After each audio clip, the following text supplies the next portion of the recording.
ఈ రోజుకైనా జగన్మోహన్ రెడ్డి బయటకు రావాలి.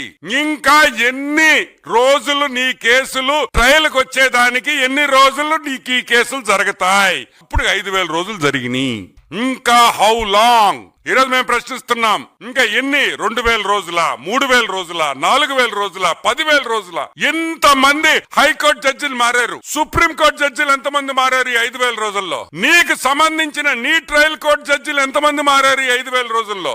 ఏం జరుగుతుందని అడుగుతున్నాం. నువ్వు మొగోడువైతే కోర్టుకు పో, ఏ వాయిదా అడగను, వాయిదాలు వద్దు, 6 నెలల్లో నా కేసుకు తీర్పిండి అని అడుగు. కూటమి ప్రభుత్వం నీ వెనకుంటది ఈ విషయంలో. మేమందరం మిమ్మల్ని సపోర్ట్ చేస్తాం. నువ్వు మొగాడువైతే రా, 6 నెలలు కోర్టులో తెలుసుకుంటాం. 6 నెలలు రోజు నేను కోర్టుకు వస్తా.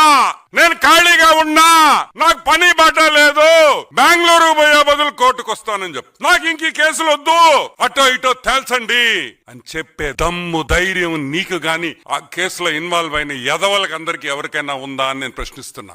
ఈ రోజు నేను చెప్తున్నా, చంద్రబాబు నాయుడు గారి గురించి గాని లోకేష్ బాబు గురించి గాని మాట్లాడే పని అయితే ఫస్ట్ నీ కేసులు తెగదింపు చేసుకొని రా, కోర్టుకు పో. దమ్మున్న మగాడు అంటావు కదా, పో కోర్టుకి.